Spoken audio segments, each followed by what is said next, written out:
بسم اللہ الرحمن الرحیم۔ السلام علیکم۔ آج کی اس حدیث میں آپ لوگوں کو مساجد کی تعمیر و صفائی کا ذکر کروں گا۔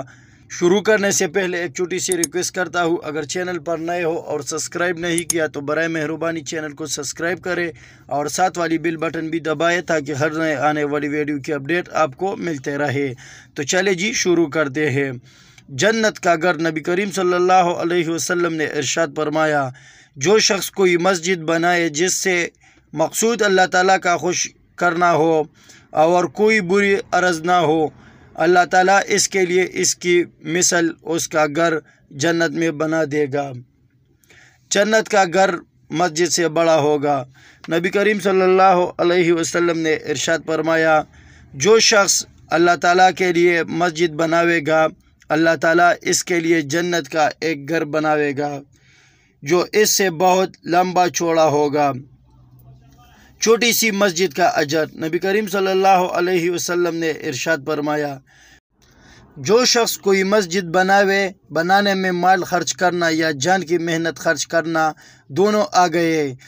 حضرت ابو سعید کی روایت میں آتا ہے کہ رسول اللہ صلی اللہ علیہ وسلم مسجد نبوی کے بننے کے وقت خود کچی اینٹیں اٹھا رہے تھے، خواہ او قطع ایک چھوٹا پرندہ کے گھونسلے کے برابر ہو یا اس سے بھی چھوٹا ہو، اللہ تعالیٰ اس کے لیے جنت میں ایک گھر بنا دے گا۔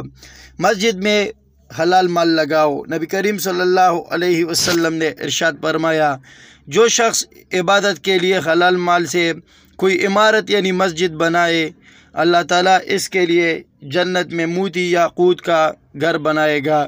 مسجد میں جھاڑو دینے والی۔ نبی کریم صلی اللہ علیہ وسلم نے ارشاد فرمایا، روایت کیا گیا ایک سیاہ فام عورت تھی، شاید حبشین ہو، جو مسجد میں جھاڑو دیا کرتی تھی۔ ایک رات وہ مر گئی۔ جب صبح ہوئی تو رسول اللہ صلی اللہ علیہ وسلم کو خبر دی گئی۔ آپ نے فرمایا، تم نے مجھ کو اس کی خبر کیوں نہ کی؟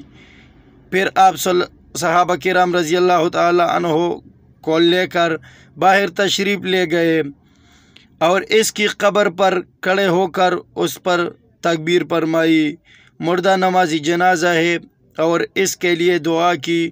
پھر واپس تشریف لے آئے۔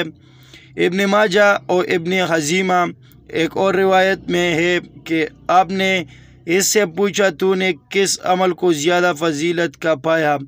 اس نے جواب دیا کہ مسجد میں جھاڑو دینے کو۔ حوروں کا مہر۔ نبی کریم صلی اللہ علیہ وسلم نے ارشاد فرمایا، مسجد سے کوڑا کبال نکالنا بڑی آنکھوں والی حوروں کا مہر ہے۔ مسجد کی صفائی کا انعام۔ نبی کریم صلی اللہ علیہ وسلم نے ارشاد فرمایا، جس نے مسجد میں سے ایسی چیز باہر کر دی جس سے تکلیف ہوتی تھی، جیسے کوڑا کبال، کانٹا، اصیلی فرج سے الگ کنکر پتھر، اللہ تعالیٰ اس کے لیے جنت میں ایک گھر بنائے گا۔ ہر محلے میں مسجدیں بناؤ۔ نبی کریم صلی اللہ علیہ وسلم نے ارشاد فرمایا، ہم کو رسول اللہ صلی اللہ تعالی علیہ وسلم نے محلہ محلہ میں مسجدیں بنانے کا حکم اور ان کو صاف پاک رکھنے کا حکم فرمایا۔ مسجدوں کو خوشبودار رکھنا۔ نبی کریم صلی اللہ علیہ وسلم نے ارشاد فرمایا، مسجدوں کو جمعہ خوشبو کی دھونی دیا کرو۔ پائیدہ جمعہ کی قید نہیں، صرف یہ مصلحت ہے کہ اس روز نمازی زیادہ ہوتے ہیں جن میں ہر طرح کے آدمی ہوتے ہیں۔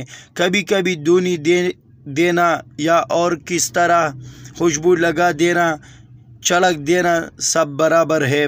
اللہ ہم سب کو اس پر عمل عطا فرمائے اور جتنا بھی ہو سکے اس کو آگے شیئر کرے، کیونکہ یہ صدقہ جاریہ ہے۔ جزاک اللہ۔